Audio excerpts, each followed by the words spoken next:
I would like to introduce to you to someone that is very special to us, Samantha Weser, that is going to speak about adding the passive rehabilitation approach to your active traditional protocol.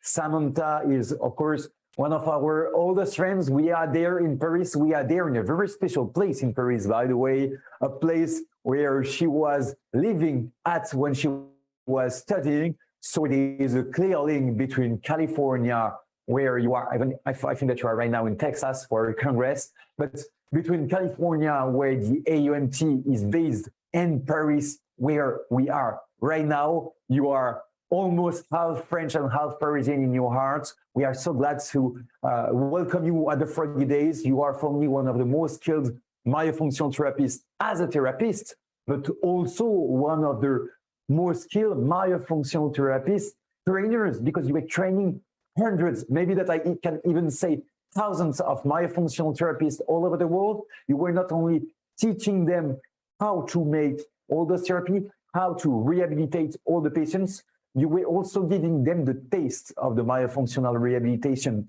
showing them the importance of doing all those rehabilitation, and after, of course, teaching them how to do it. But I think that it is also this part that we are often forgetting, that we should really put the finger on, because that's so important. And that's also one of the stuff that was bringing us closer and together since the first Congress that we started to do. I remember Chicago 2016, I think. I was not even having the mustache yet. You were holding your beautiful tigers back then there. And we developed a wonderful relationship between that. I am really so glad to have you there, Samantha. It's such a pleasure. I will not make you being more red, because otherwise you will be too much fitting the dress, not the dress, la petite veste que tu as et que tu portes magnifiquement. Je te laisse, I let you sharing your screen and start your lecture, and we see each other in a little bit more than half an hour for the question and answer session. Je suis absolument ravie d'être ici. Merci Guillaume, merci tout le monde, et merci Aline. J'ai beaucoup I loved your presentation, Aline, and what I'm going to do is bring you through some of the ways that we use FroggyMouth and why we find it so helpful. And if you have any questions, of course, send them to me. Just to know, I am with the AOMT. We teach courses in myofunctional therapy as a disclosure, and the AOMT is the US distributor of FroggyMouth. The reason being, we believe in it and we have used it, and we want this to help our therapists get better outcomes. So what we'll do today is appraise the efficacy of myofunctional therapy, and then look at the pathogenesis of atypical swallow, because this is really where the rubber meets the road with how myofunctional therapy is being accepted into the medical arena, which is the sleep disordered breathing aspect. And of course, consider these applications and how this passive approach with active therapy can really augment and increase the outcomes of your patients. So I just want to say a shout out to all of you for being here. This is fabulous. I'm loving this. I'm so happy you guys are doing it. It's rocking on. So just a little background, and I really wanted to include this because from a traditional perspective, myofunctional therapy has been really, even since 1918, were active exercises to improve the functions related to the tongue and at rest and in motion. And this would basically ensue with higher orthodontic and occlusal stability.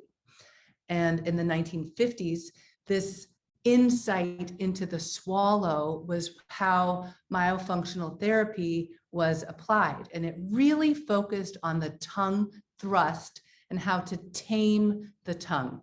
Walter Straub examined the role of the tongue in this abnormal swallow, and he created active exercises to augment orthodontic treatment. And it really was about this swallow, the tongue thrust, called the perverted swallow, the infantile swallow. And the challenge of orthodontists, as we know, is how do we control the tongue? Well, I think it really takes a lot more than just a device. It takes a full, complete treatment. And the reasons being is that the tongue is a very complex organ. It is made up of 16 muscles, 8 intrinsic, 8 extrinsic. We know it changes shape, but not volume, like an octopus or an elephant's trunk. We call this the hydrostatic properties. And this is the piece of the equation that has come into light since Walter Straub was describing the abnormal swallow, which is the abnormal swallow is really about the genioglossus muscle, which is the largest upper airway dilator muscle. And the contraction of this muscle basically widens the oropharyngeal airway in the anterior posterior dimension. And this is how we're connecting myofunctional therapy and swallowing to the remediation of sleep disordered breathing. The tongue, as we know, is a complex organ. It changes shape, but not volume. It makes these very quick movements. You can see how the airway is back here, and also the soft palate and its ability to seal the nasopharynx and allow this opening. There's a whole complex system of coordination. So the tongue works in concert with all of these other muscles, and it performs many actions in a way that's rather remarkable. When it comes to looking at how myofunctional therapy has advanced, since this landmark paper in 2009, in which Katia Guimaraes publishes the effects of oropharyngeal exercises on patients with moderate obstructive sleep apnea, we have also had several systematic reviews which confirm how myofunctional therapy reduces snoring, the AHI, OSA, and I know you have heard about this in Froggydays, oxygen desaturation, etc.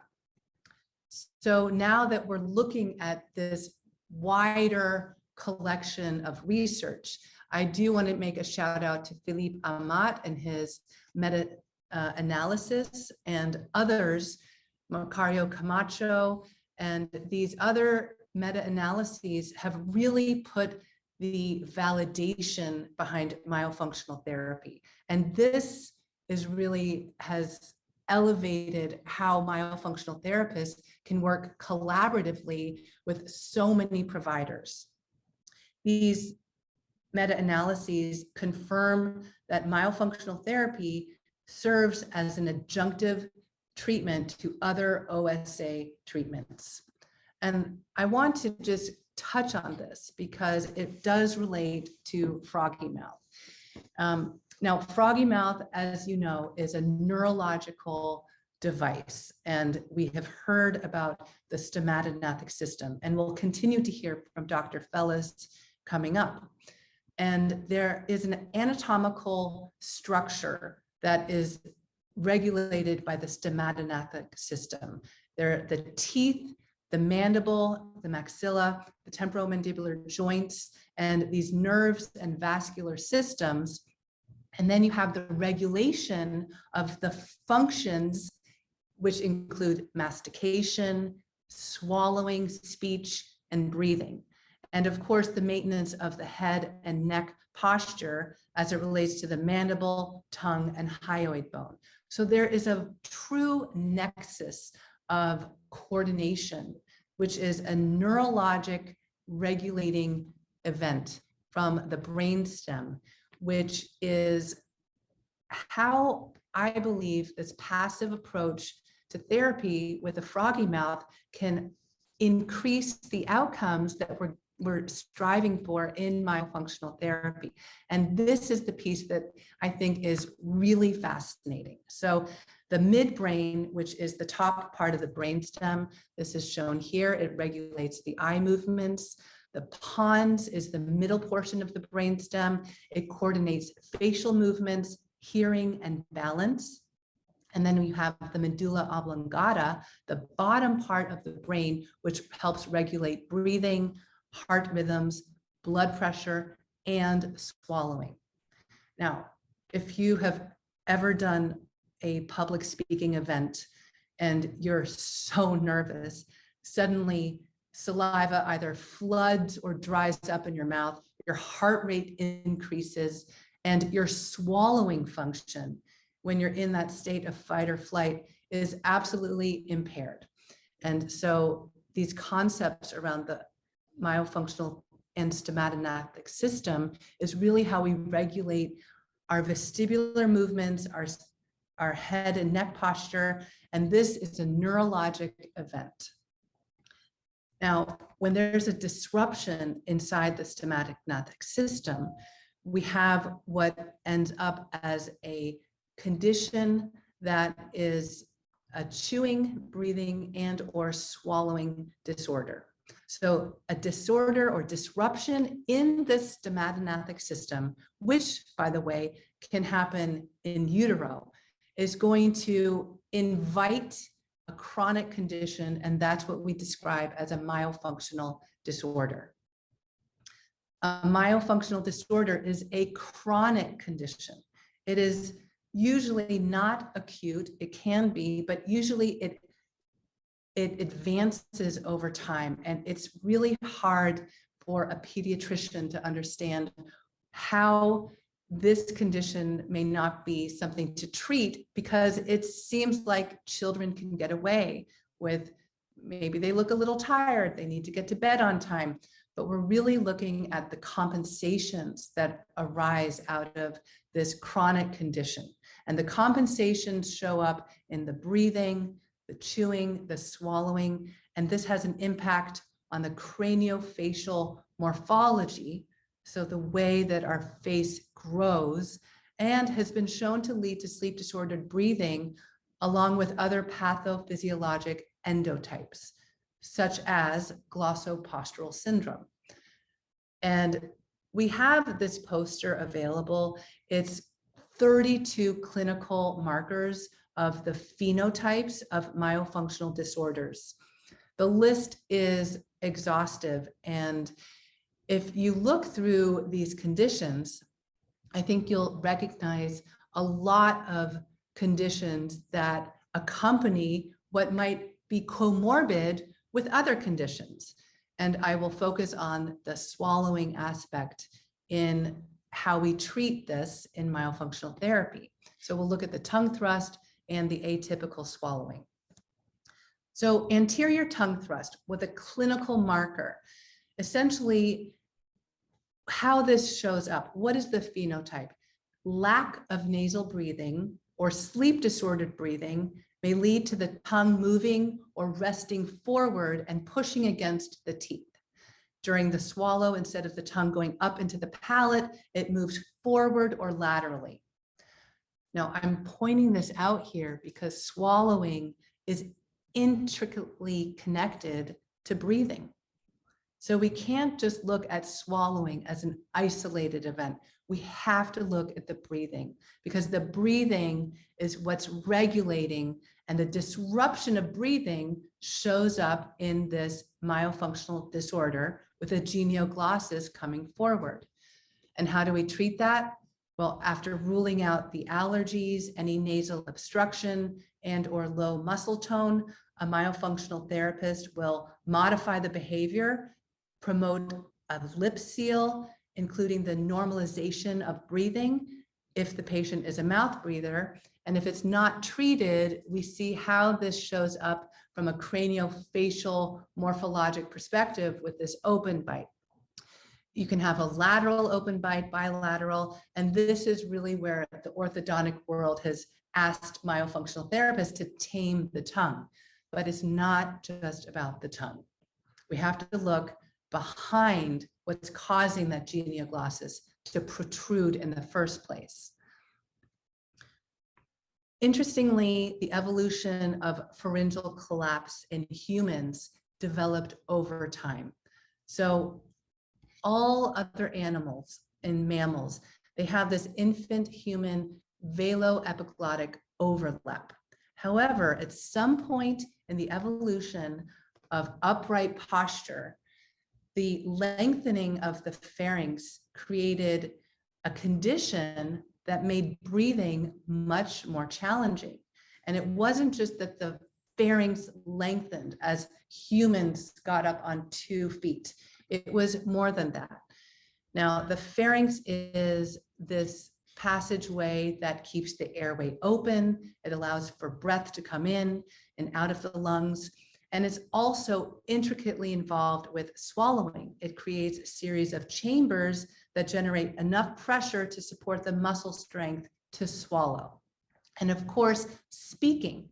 We need airflow to produce sounds. And with the genioglossus and the tongue in general, as we saw in that video, this movement is actually how the pharynx steps into these different functions.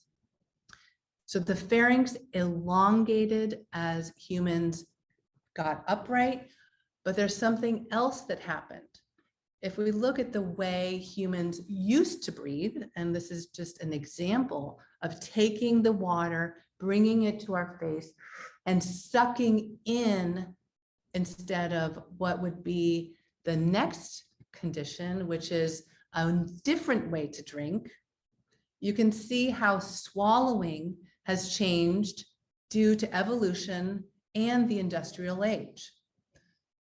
And so these changes are really interesting to note because we have such reduced oral cavity space now.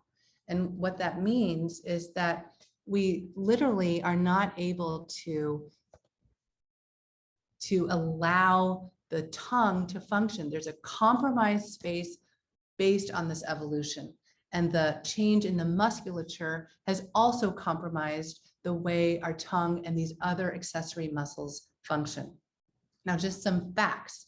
Swallowing occurs 600 times a day, roughly. Some people say up to 1,000 times a day, about 200 times during eating, 300 times while awakening, 50 times or more around sleeping. It really depends, or some people would even say less. We swallow much less frequently during sleep, but in order to swallow, we recruit 20 muscles to perform this action.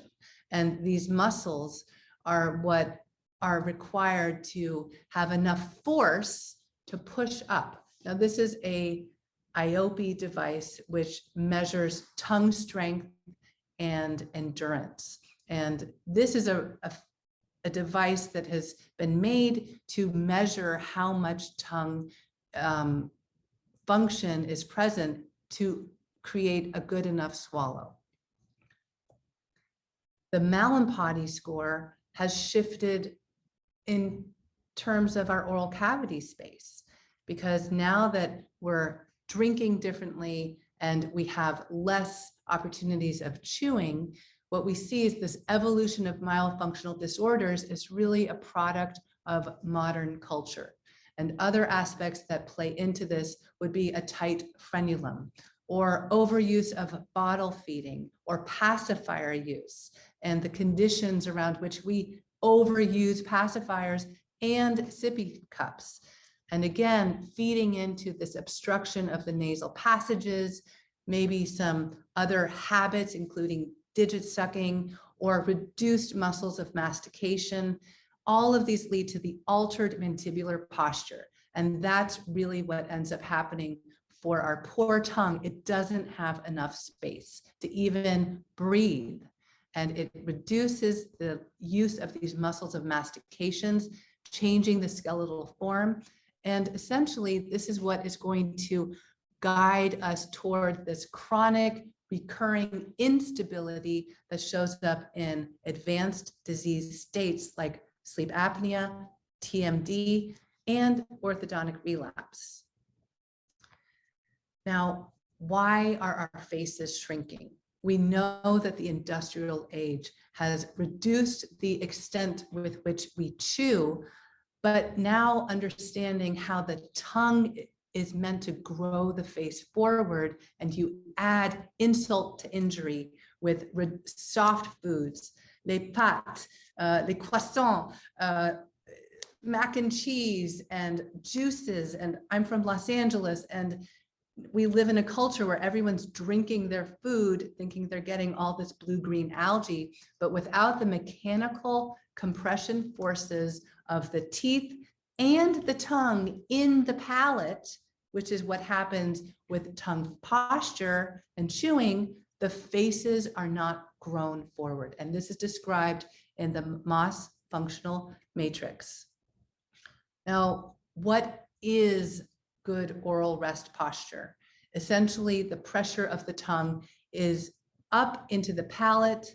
And if you see that high, narrow palate, chances are that tongue has been low. And why is that tongue low? There will probably be a link to the compensatory breathing that's taking place and a nasal obstruction. So the nose really informs oral rest posture, as does frenulum restriction.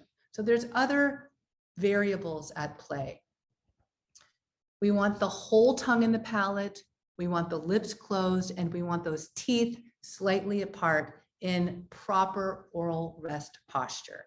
And this is something that we have to teach and train people, because most of us don't understand that if the lips are together, the teeth are not meant to be together. We do not want those teeth locked in. And so that's part of the myofunctional training, is to get somebody to get aware of what they're doing and to understand that the pressure of the tongue, if it's going to spread the palate laterally or guide it forward, if it doesn't do that, chances are you're going to have maxillary hypoplasia. And that is due to that low tongue resting posture. Now, as a side note, reduced sensory input with the tongue not being on the palate also degrades how we perceive sensory input. So our taste is impacted, our sense of ability to feel shapes in the mouth, which is oral proprioception, that goes down too. It's not just that this Mallampati score increases with oral breathing or low tongue rest posture, it's that the whole sensory nexus around the oral cavity is impacted and degraded.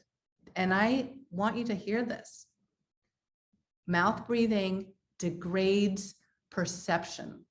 And so if you have a child and you're trying to teach them how to swallow, you don't start with the swallow. You have to get them with their lips closed to increase the sensory input. Now we know that maxillary or mandibular deficiency is going to essentially reduce and degrade how we grow our face. And we know that the function of the tongue is to protect the airway. So if that tongue is low and it has no place to go, you will see a very common trait in these cases with sleep disordered breathing, which is tongue thrusting. It might show up in scalloping of the tongue while the child is asleep or the adult is asleep. But essentially, because there's not enough room there, remember that genioglossus is like New York City. It does not sleep. It is awake. And if it is, the number one job is to protect the airway, you're going to have a swallow disorder. So instead of us being mad at the tongue, I want us to have compassion for the tongue. All right. I want us to understand thrusting is a servo system for better breathing. That's what the job of the tongue is. So let's just say, okay, tongue, we need to help you. We need you to learn a new pattern, but let's get you breathing in order to do that. The goals of myofunctional therapy are very common sense, but let's just go over them. You minimize oral habits. You establish nasal breathing. Number one, you achieve that lip competence so that the sensory input is elevated. You attain that palatal tongue rest position. You activate the back of the tongue And remember that video of the tongue moving, get that back up so it can touch the soft palate as it is meant to do. And you tone the pharyngeal muscles and maintain that head and neck posture. These are the goals of myofunctional therapy. So how does active treatment to address all these goals work with a passive approach? Well, I'll tell you right now, beautifully. In fact, the FroggyMouth has increased our outcomes. People love it because they don't have to think about it. And it's truly made a difference because of the effort that's required to maintain these goals through active exercises. The FroggyMouth can be a true relief. Now, we train people to do complete treatment in myofunctional therapy. And because this is a neurologic re-education, this is not a short-term approach. This is usually a 12-month cycle in order to gain new neuronal pathways. We have intensive phase in the first few months of treatment. Then we go into generalization, habituation, and then we maintain, but we don't discharge. Remember that. Don't discharge your patient when they have gotten to the goal. Have them come in one time a month. Make sure that they don't relapse. I will tell you this, we get a lot of people coming in having done myofunctional therapy before, but only for a few months. And then they relapse and they are sent to our office. So this 12-month cycle ensures stability and neurologic integration. The principles of neuroplasticity is how FroggyMouth works as well. You use it or lose it. Use it and improve it. Plasticity is experience specific. So those exercises and contexts are informing how your brain makes these connections. Now, the active component is the repetition and the passive repetition of using a device like FroggyMouth. Intensity. This is really important. There has to be enough stress on the brain in order for the new pattern to actually jump and create pathways. If it's just low intensity, the brain is not going to figure out a new way to do it. Time matters, salience, age, all of these things matter, but it's also how we use these exercises. So these are examples of different Ready and exercises. hold it on the knot and pop it out. Oh, do it again. I want to hear it pop. Push. 1, 2, 3. Good. One more so time. he We'll is a make it little guy. close. This guy is not, he's under 4 years old. He's doing active therapy, in this case, using the button pull to increase the coordination of his upper and lower lip. And that's an active approach. This guy is looking in the mirror. He's elevating his tongue open. and he's swallowing. How is that? With the feedback. Okay, so he's looking in the mirror, he sees what he's supposed to do. I'm guiding him as the therapist, and he's advancing and repeating. And there's enough intensity, stress, plasticity to make these patterns start to shift. And another example, using some crackers, they go in, we're chewing evenly, gathering, and then using the mirror as the feedback. You're so focused. Now he's Ready, opening his and- lips, What's that? and the reason why he's doing that is we're trying to get him to use his tongue differently. But that takes a lot of effort, doesn't it? Okay, and it's active and it's front of the mirror. So how do we get to the point where we can ask someone to do passively? Well, that's the beauty of the FroggyMouth. Okay, so FroggyMouth, as we know, is working on a neurologic level. And if anything, by the time we administer the FroggyMouth, which is around week 3 or 4, everyone's very excited that they get this exercise, that they don't have to do anything. All right. So around week 3 or 4, that's when we introduce this device. Now, we know the prescription is 15 minutes a day, and it's non-negotiable that they should have already achieved nasal patency, and the lip seal is comfortable. Now, you'll find that some of your cases, the lip seal is in progress. The FroggyMouth, while I don't believe the goal is to work on lip seal, because it strengthens the tongue and helps relax the lips, the proprioceptive input, which is really fascinating. This is the homunculus, the brain, and this area of the brain that are governing these survival zones around sensory and motor input, the mouth, the tongue, the hands, the feet, etc. When we can increase proprioception, awareness, and then add that passive element, there's a much more fluid integration. And I love listening to Dr. Fellis talk, and he got me with this analogy.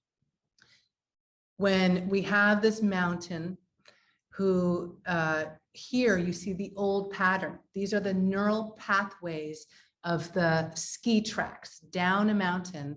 You are going to reroute those same patterns. But what's going to make you jump neurologically to this new pattern, like a blanket of white snow? How are you going to create a new pattern? Well, it has to do with this passive neuronal connection at a subcortical level where you don't think about it. Your brain has to figure out the swallow. It has no choice. I'm going to show this video. I know it's a great pose of me because I also want you to see what not to do. And can you put the FroggyMouth in again? Okay. And you like wearing it, right? Mm-hmm. Can you take it out and tell me why you like it? Because you don't have to think about anything. You can just like read whatever you want. The bad part is it's drawing out too much spit. And tell me about that. The spit like falls out through the gap. Okay, are you swallowing? Mm-hmm. You hear that? Okay, so you just have to figure out how to swallow more often, okay? So the spit doesn't come out. Okay, now I'm showing you this video because I had given her the FroggyMouth. It had been 1 week. We went over it. We went over it in front of a mirror, but guess how she's using it? It wasn't until I saw her with her book, with her head slumped over, I said, we got to retrain you to know how you sit with the FroggyMouth. And then me seeing her allowed me to help her understand how she was going to sit down and be able to use this FroggyMouth. Okay. So is it for everyone? No, it is not for everyone. Is the FroggyMouth for lip seal? In my opinion, no. Is FroggyMouth an orthodontic device? No. However, it does improve the functions which are going to lead to better orthodontic outcomes. Is FroggyMouth the same as a product such as the MyoMunchie? I get this question a lot, and I say big no. And the reason is totally different approaches. MyoMunchie is working on the swallowing and the muscles of mastication. And yes, there is a swallowing component, but that is an active treatment modality. FroggyMouth is passive. So is the FroggyMouth, I can't even see what that says, but the answer is yes. Is the FroggyMouth excellent for adults, kids? Absolutely. It is excellent. Is the FroggyMouth liked by patients? Big yes. In fact, you know, I try not to get my feelings hurt so much as a therapist. Just kidding, but they love the FroggyMouth because they don't have to do all these exercises. And is the FroggyMouth a swallowing device? Yes, it's going to help the brain learn to push up instead of forward. And that's the beauty in how we use it. We know myofunctional therapy is more than just exercises. We have habits, and what drive habits? Neurologic compensatory strategies, whether it's responses to stress or responses to breathing or responses to whatever it is. That's where active treatment can make a patient sink or swim, because we guide them. We are hands-on. We keep them motivated. As you saw with Aline, her passion and energy, that's what keeps people going. So does the collaboration. You know, we are not in a little box. We need others to come to the table. This is people who are in the physical body world, the frenulum release world, ENTs, etc. So in conclusion, this has been so helpful in supporting patients. The passive approach is well received, less work, better adherence. There are many other aspects to the function that affect swallow. Please remember that. Swallow just doesn't happen in a vacuum. It's a compensatory mechanism when you see atypical swallowing. So breathing is going to inform swallowing, and so is chewing is going to inform how we swallow. So we can't just expect swallowing to correct itself without working on these other functions. And finally, consistency is key, and that's where a good motivator, a myofunctional therapist who is like a coach to bring them through the finish line with all of these modalities can truly change people's lives. Merci tout le monde. C'est tout pour moi, and I'm happy to answer any questions you may have, etc. Thank you so much, Samantha, for this wonderful lecture that was, of course, making a lot of people reacting, but I am not surprised, because if there's only one person of all your students or students connected, I am sure that there's many supporters there on the chat. I am not having anymore my iPod, but I am still receiving a lot of questions that I sent by my technical team that I am also using the occasion to thank a lot, and I know that you know all of them. Dear Samantha, at what age do you advise to start a myofunctional treatment? We start in toddlers. There's a different approach to working with toddlers. Of course, you have to be more playful. You're educating the parents to take these principles into the home. We're not giving them 10 exercises to do, but there are many aspects you can train. You just have to be more playful, fun, and come to the level of the child. And so if you can do that with a younger set, you can start with toddlers, absolutely. And yeah, what's, as an example, so the youngest patient that you were treating? I would say, you know, that even that child that was doing more active exercises, he was 3.5 in that video. And younger than that, you get into the games of getting lip seal, the mirror neurons of adhering and seeing the parents. That's where the parent education is so important. So when the parents start to realize what they're doing is teaching, you have to train the parents. Okay, so toddler training isn't always with the toddlers, it's with the parents. Yeah. Is there any studies showing how the myofunctional therapy on adults is increasing any authentic measuring points, like, for example, the intermolar width? I don't know. We see this very often, and it's a little bit of a delicate description. And I'll tell you why. We don't want to cross into orthodontics. However, we know soft tissue grows bone. As the Moss functional matrix explains, the pressure of the tongue is going to determine the shape of the oral cavity. And so we see this clinically all the time.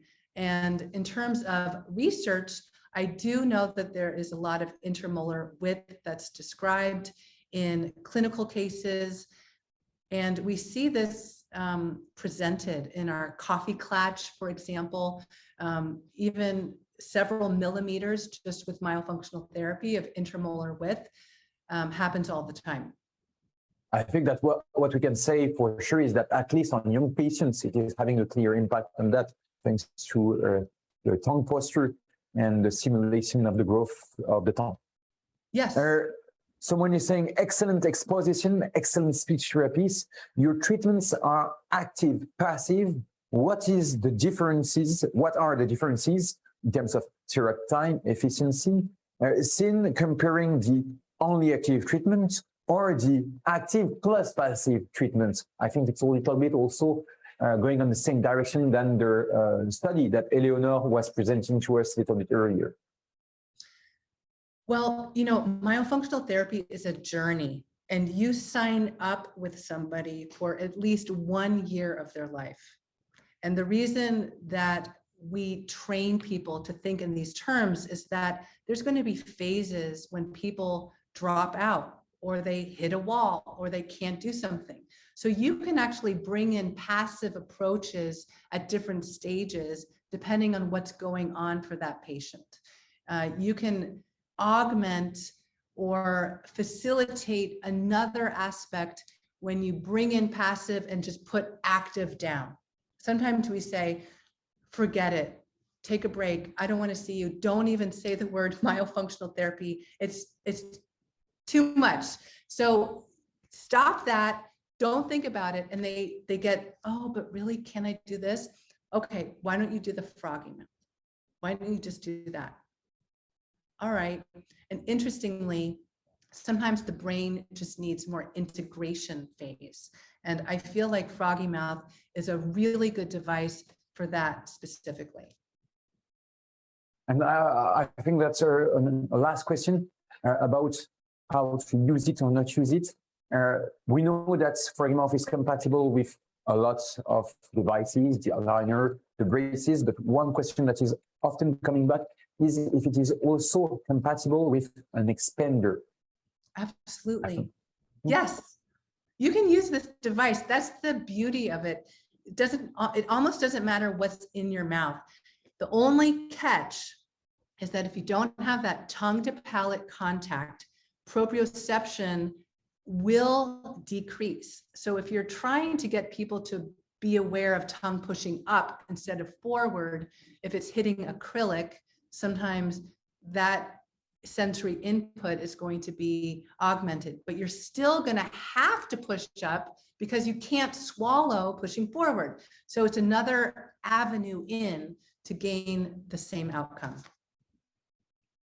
Thank you so much, Samantha. I think that we were answering the most popular questions. As I told you, there is a lot of reactions, a lot of questions, but there is a Facebook publication dedicated to your lecture with a little summary of the lecture. You can find that on the Facebook group of the Congress, Froggydays participants, e-Congress. For all the ones of you that will watch us in replay, because the video will be available in the next 3 months in the platform, you can go on the Facebook group, ask all your questions to Samantha, that will answer you depending on her availability.